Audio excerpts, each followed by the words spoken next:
Onion omelette కోసం అయితే నేను అన్నీ రెడీ చేసి పెట్టేసుకున్నానండి. ఇంకా మనం పెంకు పెట్టుకొని ఆమ్లెట్ అయితే వేసేసుకోవాలి. బాగా గిల్లగొట్టేసుకున్నాను అనమాట నేను. ఇదిగోండి ఆమ్లెట్ పెంకు మీద వేసుకొని ఈ విధంగా స్ప్రెడ్ అయితే వేసుకోవాలి. సిమ్లో పెట్టుకొని చేసుకోవాలన్నమాట, మంచి కుక్ అవుతుంది. బెండకాయ ఫ్రై అయితే రెడీ అనమాట. చూడండి, బెండకాయలు మంచిగా దాంట్లో ఉండే జో మొత్తం పోవాలన్నమాట. అప్పటి వరకు మనము సిమ్లో పెట్టుకొని మంచిగా ఫ్రై చేసుకోవాలి. ఇదిగోండి మన బెండకాయ ఫ్రై అయితే రెడీ అయిపోయింది. కొత్తిమీర వేసేసుకొని ఇక్కడ దించేసుకున్నాం. ఇంకా చాలా చాలా టేస్టీగా ఉంటుంది. దీని కాంబినేషన్ వచ్చేసి టమాటా చారు చేశానండి నేను ఈరోజు. అది కూడా చూపిస్తాను. చాలా చాలా టేస్టీగా ఉంటుంది బెండకాయ ఫ్రై. కొత్తిమీర ఎక్కువ వేసానని భయపడకండి. ఇదిగోండి మన టమాటా చారు ఇక్కడ మరుగుతుంది. బెండకాయ ఫ్రై అయిపోయింది. హాయ్ హలో నమస్తే, welcome back to my channel smiley Banu vlogs. Friends అందరూ ఎలా ఉన్నారండి? బాగున్నారా? నేనైతే బాగున్నానండి. మీరు కూడా బాగున్నారని మనస్ఫూర్తిగా కోరుకుంటున్నా. ఫ్రెండ్స్ ఈరోజు నా వ్లాగ్ ఏంటంటే మార్నింగ్ నుంచి నేను ఆఫ్టర్నూన్ వరకు నా రొటీన్ బ్లాగ్ అయితే నేను మీతో షేర్ చేసుకోబోతున్నాను. ఎవరైనా ఫస్ట్ టైం నా ఛానల్ చూస్తున్నట్టయితే ప్లీజ్ ఒక్క లైక్ ఇచ్చి నన్ను సపోర్ట్ చేయండి. ఎవరైనా సబ్స్క్రైబ్ చేసుకోకపోతే కూడా సబ్స్క్రైబ్ చేసుకొని నా వీడియోస్ అన్నీ కూడా చూడండి, నన్ను సపోర్ట్ చేయండి. దయచేసి నాకు సపోర్ట్ చేయండి ప్లీజ్ ఫ్రెండ్స్. ఓకే, ఇక్కడైతే నేనైతే ఈరోజు ఇల్లు ఊడ్చేసిన తర్వాత బ్రష్ చేసుకొని ఛాయ్ తాగి నేను ఈరోజు చపాతి తర్వాత ఆలుగడ్డ కర్రీ అయితే చేస్తున్నాను అనమాట. మా బాబు ఫేవరెట్ అనమాట. ఇంకా అవి ఏమంటారు పీల్ తీసేసాను అనమాట. ఆలుగడ్డ పీల్ తీసి పక్కన పెట్టేసి వచ్చి ఇక్కడైతే బట్టలన్నీ తీసేసాను. మిషన్ అయిపోయింది.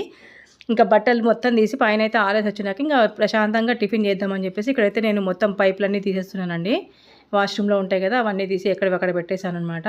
ఆ ప్లగ్ తీసేసాను, ఎక్కడక్కడ పెట్టేసి ఇప్పుడు ఏంటంటే బట్టలు తీసుకెళ్ళి పైకి అయితే వేసేసి వస్తాను. ఒక 5 నిమిషాలు టైం పడుతుంది కదా అది ఓపెన్ కావడానికి. కాబట్టి అవి ఓపెన్ అయిపోయిన తర్వాత తీసుకెళ్ళి పైకి తీసుకుపోయి ఆరేస్తాను. ఇదిగోండి మూట మొత్తం తీసుకుని వెళ్ళిపోతున్నాను. చూసారా ఏ విధంగా వెళ్తున్నాను నేను? లిల్లీపుట్ లాగా పోతున్నాను కదా. ఇంకా ఆరేసి వచ్చిన తర్వాత మొహం కడుక్కొని చూడండి, నేను అక్కడ మొహం కడుక్కున్నా కానీ నాకైతే చెమటలు విపరీతంగా వస్తున్నాయి. ఇక్కడ నేనైతే పిండి అయితే జల్లించుకున్నాను. తర్వాత పిండి కలుపుకొని నేను కూర అయితే చేసేసాను అనమాట. ఆలుగడ్డ కర్రీ అయితే చేసేసిన తర్వాత ఇక్కడ వచ్చేసి చపాతీ అయితే రెడీ చేస్తున్నాను అనమాట. అయితే ఏమైందో ఏమో తెలియదు ఫ్రెండ్స్, నా చపాతీ కర్ర పనిచేస్తలేదు. తర్వాత చపాతీ పీట కూడా అతుక్కొని పోతుంది. చాలా కష్టపడి చేస్తున్నాయి. ఈ వేడిలో టిఫిన్ చేస్తుంటే నాకు చుక్కలు కనిపిస్తున్నాయి. అది కూడా టైం 9:30 అండి. ఆ టైంలోనే నాకు ఈ విధంగా అయిందనమాట. మొత్తానికైతే చపాతీ అయితే కాల్ చేస్తున్నా చూడండి. నా కోసం అయితే నేను పుల్కాలో చేసుకుంటా, మా బాబు కోసం మా ఆయన కోసం మాత్రమే ఆయిల్ అయితే పెడతాను అనమాట. నాకు పుల్కా అంటేనే ఫస్ట్ నుంచి ఇష్టము. నేను ఆయిల్ వేసుకుని తింటే నాకు ఎందుకో డైజెషన్ కాదండి. పుల్కా అయితే మాత్రం ప్రశాంతంగా తినేస్తాను. మొత్తానికైతే ఇక్కడ పుల్కా అయితే నేను నా కోసం చేసుకుంటున్నాను. ఇదైతే ఆయిల్ వేసి మా వాళ్ళ కోసం చేస్తున్నాను అనమాట. అయితే నేను చపాతీ చేస్తామంటే మా బాబు వచ్చి నేను కూడా చేస్తామమ్మా, నాకు కూడా ఒక ఛాన్స్ ఇవ్వంటే మా బాబు ఈ మధ్య హాలిడేస్ అప్పుడు ఏంటంటే నాకు చాలా హెల్ప్ చేస్తున్నాడు అనమాట. పిల్లలకి ఇట్లాంటి కొన్ని యాక్టివిటీస్ అయితే మనం నేర్పించామనుకోండి, ఫ్యూచర్లో ఎప్పుడన్నా మనం లేకపోయినా వాళ్ళు చేసుకొని తినేంత అట్లా మనం నేర్పించామనుకోండి, వాళ్ళకి ఎటువంటి ఇబ్బంది అయితే ఉండదు. ఇక్కడైతే నేను చపాతీ అయితే వేశాను. నేను కాలుస్తామ్మా అంటే సరే అని చెప్పేసి మా బాబు అయితే కాలుస్తున్నాడు చూడండి. మొన్నేమో దోశలు పోసాడు, ఇప్పుడేమో చపాతీ కాలుస్తున్నాడు.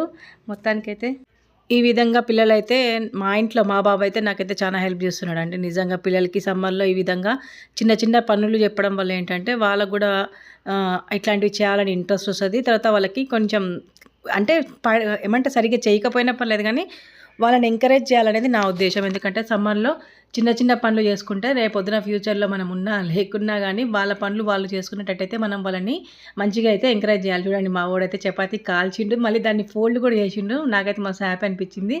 తర్వాత నెక్స్ట్ది కూడా వేశాడు, కానీ అదంతా అతుక్కోపోయిందనమాట. చాలా బాధపడ్డాడు. మళ్ళీ నేనంటే పోనీలేరా ఏం కాదులే అని చెప్పేసి ఇంకా మా బాబుకి అయితే సర్ది చెప్పిన. మా వాడు ఏంటంటే తొందరగా రియాక్ట్ అయిపోతాడు అనమాట.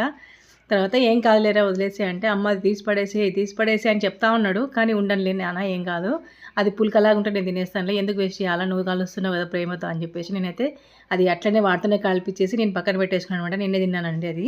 నాకైతే మా వాడితో ఏది చేపించుకున్నా కానీ నాకు మస్తు హ్యాపీ అనిపిస్తుంది. అంటే వంట కానీ వాడు తల ఒత్తుతాడండి మా వాడు, చాలా మంచిగా. నాకు తలనొప్పి దెబ్బ తగ్గిపోతుంది వాడు తల మీద చేయబెట్టంగానే. ఎందుకో నా లక్కీ పర్సన్ అంటే నా బిడ్డనే అనమాట. మొత్తానికైతే ఇక్కడైతే నేను మా బాబు నాకు పుల్కా కోసం రెడీ చేస్తున్నాడు. మొత్తానికైతే చపాతీలు రెడీ అయిపోయినాయండి. ఇదిగోండి ఆలుగడ్డ కర్రీ అండ్ చపాతీ అనమాట. మా బాబుకి పెట్టేసి ఇంకా నేను కూడా పెట్టుకొని తినేద్దామని చెప్పేసి అనుకున్నాము. ఇదిగోండి మేము మా బాబు చేసింది. ఇక్కడేమో నేను తింటున్నాను, రాక్షసిలాగా కూర్చొని తింటున్నాను కదా. మొత్తానికైతే నాకు తినేటప్పుడు వీడియో తీసి నేను ఆ విధంగానే బిహేవ్ చేస్తా, ఏం భయపడకండి. ఇంకా మొత్తానికైతే బియ్యం అయిపోయినాయి. తర్వాత అంటే మేము 1 ఇయర్కి ఒకసారి అయితే వేయించుకుంటాంలేండి. అయితే లాస్ట్ ఇయర్ ఏంటంటే బియ్యం మాకు సరిగా అనిపించలేదన్నమాట, అందుకోసమే తీసుకోలేదు. 2 బస్తాలు ఉన్నాయి కాబట్టి ఇంకా తీసుకోలేదండి. 50 kgs రైస్ ప్యాక్ అయితే ఉన్నాయి, అందుకని తీసుకోలేదు. ఇక్కడ బియ్యం అయితే అయిపోయినాయి. ఇంకా సంచి లోపల ఉంటే తీసుకురావాలన్నమాట.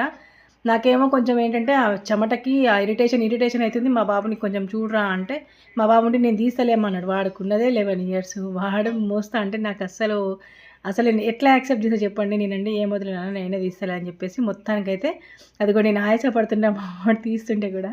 ఇంక మొత్తానికైతే నేను గుంజి పక్కకైతే పెట్టేశాను. ఇంకా మా బాబుకి చెప్పాననమాట, నేను దీన్ని ఈడ్చుకోబోతాను, నువ్వేమి హెల్ప్ చేయొద్దులే, నేను తీసుకపోతలే, ఎందుకు నీకు అంత బాధ అని అంటే, వద్దమ్మా నువ్వు ఆగు అని చెప్పేసి వాడు తీసుకొచ్చి కిచెన్లో అయితే పెట్టేసిన అనుకోండి. నేను తీసుకురాలేదు, ఇది మా బాబు తీసుకొచ్చిండనమాట. తర్వాత మొత్తం దులిపేసి మళ్ళీ దాని ప్లేస్లో దాన్ని పెట్టేసిన అనమాట. అంటే బియ్యం ఎక్కడ ఉంటాయో ఆ ప్లేస్లో అయితే పెట్టేసినాం. మేమైతే డ్రమ్ములలో దాంట్లో ఏం వేసుకోమని డైరెక్ట్ సంచిలో నుంచే యూజ్ చేసుకుంటాం అనమాట. అందుకోసం అని చెప్పేసి ఇక్కడైతే సంచి అయితే పెట్టేస్తున్నాను చూడండి మూలకి. ఒక టాస్క్ అయిపోతుంది అనమాట నాకైతే. బియ్యం అయిపోతే బియ్యం పోయి అంటే బెడ్రూమ్లో నుంచి కిచెన్లోకి తీసుకొచ్చి మళ్ళీ దాన్ని కరెక్ట్గా సెట్ చేసి మళ్ళీ దాన్ని అంత నీట్గా వేసి పెట్టేసరికి నాకైతే చుక్కలే కనిపిస్తాయండి నిజంగా. మొత్తానికైతే అక్కడ చిన్న బొక్క పడితే దాన్ని ఏం చేశానంటే బొక్కకి మంచిగా పేపర్ కట్ చేసి ఆ బొక్క ఉంది కదండి, అక్కడ హోల్ పడింది కదా, ఆ హోల్ని మొత్తం కంప్లీట్గా అయితే బూట్ చేసిన అనమాట. బూట్ చేసి ఇంక నేను అదే అంటున్నారా నీకు నవ్వొస్తుంది కదరా అని అంటే, ఏం లేదమ్మా అని చెప్పాను. అదే సినిమాల్లో మన ఎన్టీఆర్ అని అంటాడు కదా, నవ్వొస్తుంటే ఆపుకుంటున్నావు కదరా అని బ్రహ్మానందం గారు అంటారు కదా, అవును లేదు గురువు గారు అన్నట్టు మావాడు లేదమ్మా అని అంటున్నాడు నేను చేసే తిక్క పనులు చూసి. మొత్తానికైతే ఇంకా బస్తానైతే లోపలికైతే పెట్టేసినానండి. పెట్టేసి దాన్ని ఇంకా కట్ చేశాను అనమాట. అన్ని మా ఇంట్లో చిన్న సిలిండర్ కూడా ఉందన్నమాట. అంటే పెళ్ళైన కొత్తలో మేము తీసుకున్న చిన్న సిలిండర్ కూడా ఉంది మాకు. ఎప్పుడైనా అయిపోతే మాకు అది యూస్ చేసుకుంటాం అనమాట. మొత్తానికైతే బియ్యం బస్తా అయితే పెట్టేసినామండి. ఇంకా బియ్యం బస్తా స్టోర్ అయితే అదే అనమాట. ఇంకా బియ్యం అయితే తీసుకొని కొంచెం చిన్నగా కట్ చేసి ఇంకా బియ్యం అయితే మొత్తం ఒక 2.5 అంటే చిన్న పావు ఉంటుందండి మా ఇంట్లో, రైస్ కుక్కర్ పావు ఉంటుంది కదా చిన్నది, అదైతే తీసుకున్నాను. నేను ఏదో తెలివితేటలు చూపిద్దాం అనుకుంటా కానీ ఆ తెలివితేటలు అస్సలు పనికిరావు అనమాట. ఎందుకంటే నేను ఎంత కట్ చేసినా కానీ అది రావట్లేదు. అమ్మ అవన్నీ ఎందుకు కట్ చేసి రాదా అంటే, ఆగరా నా క్రియేటివిటీ మొత్తం చూపిస్తాను కానీ మా బాబుకి అయితే చెప్తున్నా. కానీ నా క్రియేటివిటీ అయితే పనికిరాలేదనమాట. ఇంక మొత్తానికి మావాడు కట్ చేయమంటే ఇంక నేను కట్ చేసిన తర్వాతనే బియ్యం పోసేసానండి. నేను ఏదంటే ఒక పట్టుకొని లాగితే మొత్తం వస్తుందేమో అనుకున్నా, కానీ అది నువ్వు ఇట్లా చేస్తే నేను ఇట్లా చేస్తాను అన్నట్టు ఇంకా అది రాలేదు. మొత్తానికి అయితే ఇక్కడైతే బియ్యం కడిగి పెట్టేసానండి. ఇంకా నేనైతే బెండకాయలు తర్వాత టమాటా చారు చేద్దామని, బెండకాయ ఫ్రై టమాటా చారు చేద్దామని చెప్పేసి ఇక్కడైతే నేను ప్రిపరేషన్ అవుతున్నా. బెండకాయలు అయితే కట్ చేస్తున్నాను చూడండి. 1/2 కిలో బెండకాయ తీసుకున్నాను. కానీ నాకు ఎందుకు ఈ మధ్య బెండకాయ చేస్తుంటే సరిగా కుదరడం లేదు. కానీ చాలా ఇష్టం అండి నాకు బెండకాయ కర్రీ, ఫ్రై అంటే కర్రీ కాదు. ఇక్కడ టమాటా చారుకి అయితే పెట్టేసాను. ఇంకా తాలింపు వేసేసాను. తర్వాత బెండకాయలు కూడా వేసేసుకొని మంచిగా కలుపుకున్నాను. ఇంకా బెండకాయ టమాటా చారు, ఒకవేళ బెండకాయ తినకపోయినా టమాటా చారులోకి ఆమ్లెట్ బాగుంటుంది కదా అని చెప్పేసి ఇంకా ఆమ్లెట్ కోసం అయితే కట్ చేసుకున్నానండి. ఫస్ట్ అయితే బెండకాయ ఫ్రై అయితే రెడీ అయిపోయింది. మొత్తానికి చూడండి ఎంత బాగుందో, నాకు చాలా ఇష్టం అనమాట. చపాతీలకు అన్నంలో కూడా నేను మంచిగా తింటానండి బెండకాయ ఫ్రై. అసలు మా ఇంట్లో ఏంటంటే ఈ మధ్యన వెజిటేబుల్స్ చాలా తక్కువ తింటున్నారు. ఇక్కడ టమాటా చారుకి అయితే నేను పోపు పెడుతున్నాను అనమాట. టమాటాలు మంచిగా పిసుకొని దాంట్లో ఉప్పు కారం వేసేసుకొని మంచిగా మన టేస్ట్ అయినట్టు ఉప్పు కారం వేసేసుకొని తాలింపు వేసేసుకుంటున్నానండి. ఇక్కడ నూనె పోసుకొని దాంట్లో ఎండుమిర్చి తర్వాత జీలకర్ర అవన్నీ వేసేసుకొని ఇక్కడ తాలింపు అయితే వేసేసుకుంటున్నాను. దీంట్లో నేను ఏంటంటే తాలింపు మరిగేటప్పుడు చారు అనేది మరిగేటప్పుడు దీంట్లో నేను కొంచెం కొత్తిమీర ఏదైనా ఉంటే కరివేపాకు కొత్తిమీర వేసేసుకుంటాను. లేదంటే కొంచెం ధనియాల పొడి జీలకర్ర పొడి అయితే ఖచ్చితంగా వేస్తానండి. ధనియాల పొడి జీలకర్ర పొడి అయితే టమాటా చారులో ఖచ్చితంగా వేస్తాను. ఇంకా టైం ఉంటే జీలకర్ర తర్వాత చిన్నులపాయలు దంచి అవి కూడా వేసుకుంటాను. చాలా చాలా టేస్టీగా ఉంటుంది. ఇంకా మన బెండకాయ కర్రీ కూడా ఫ్రై కూడా రెడీ అయిపోయింది. కొత్తిమీర వేసేసి దించేసుకుంటున్నానండి. ఇంకా ఇక్కడేమో ఇంకా మొత్తం తీసి పక్కన ఒక దాంట్లో సర్వీసింగ్ బౌల్లో తీసుకుందామా అని చెప్పి చూస్తున్నాను. అక్కడ నాకు కనిపించలేదనమాట. సర్లే అని చెప్పేసి నేనైతే పక్కకున్నాను. చూడండి ఇక్కడ మన బెండకాయ కర్రీ అయితే ఫ్రై అయితే రెడీ అయిపోయింది. మన టమాటా చారు అయితే తెల్లుతుంది. మొత్తం తీసి ఒక దాంట్లో అయితే పోసేసుకుందాం సర్వీసింగ్లో. ఇదిగోండి ధనియాల పొడి వేస్తున్నాను. తర్వాత జీలకర్ర పొడి కూడా వేసేసాను అనమాట. 2 కూడా వేసేసుకొని కొంచెం ఇట్లా తెల్లిన తర్వాత ఇంకైతే దింపేసుకుంటారండి. ఈరోజు మా ఇంట్లో స్పెషల్స్ గడ్డ పెరుగు, మా ఇంట్లో ఖచ్చితంగా పెరుగు అయితే ఉంటుందండి. తర్వాత టమాటా చారు అనమాట. సూపర్ టేస్టీ టమాటా చారు. తర్వాత దీంట్లోకి ఆమ్లెట్ వేసాను. ఆమ్లెట్ తీసుకొచ్చి పెట్టడం అయితే మర్చిపోయానండి. ఇదిగోండి టమాటా చారు అనమాట. తర్వాత బెండకాయ ఫ్రై, తర్వాత మార్నింగ్ చేసినటువంటి ఆలుగడ్డ కర్రీ. ఇదిగోండి మార్నింగ్ నేను చేశాను కదా చపాతీలోకి ఆలుగడ్డ కర్రీ, ఇదేమో బెండకాయ ఫ్రై, తర్వాత వైట్ రైస్. ఖచ్చితంగా మన ఆమ్లెట్ అయితే ఇంక అప్పుడే వేడివేడిగా వేద్దాంలే అని చెప్పేసి వేయలేదనమాట.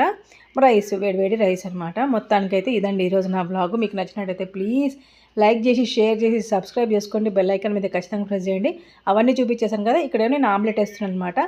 మొత్తం ఉల్లిగడ్డ, పచ్చిమిర్చి, కరివేపాకు, కొత్తిమీర, అల్లం వెల్లిగడ్డ పేస్ట్, ధనియాల పొడి అన్నీ వేసుకొని గుడ్లు వేసుకొని ఈ విధంగా 4 గుడ్లు వేసుకొని 2 ఆమ్లెట్లు వేస్తానమాట. అయితే ఒకటి మా హస్బెండ్ తిన్నా కానీ నేను మా బాబు ఒక హాఫ్ అయితే షేర్ చేసుకుంటాం. నాకు ఆమ్లెట్ అంటే అస్సలు ఇష్టం ఉండదు, ఎందుకంటే నాకు హీట్ అవుతుంది ఏమని భయం అనమాట. అందుకోసం అని చెప్పేసి నేనైతే ఇంకా ఈ విధంగా అయితే ఒక ఒక దాంట్లో ఇద్దరం షేర్ చేసుకుందామండి. నేను 2 వేసానండి. మొత్తానికైతే ఈరోజు నా వ్లాగ్ అనమాట. మీకు నచ్చినట్టయితే ప్లీజ్ లైక్ చేసి, షేర్ చేసి, సబ్స్క్రైబ్ చేసుకోండి ఫ్రెండ్స్. మరొక మంచి వ్లాగ్తో మీ ముందుంటే అంతవరకు thank you so much for watching.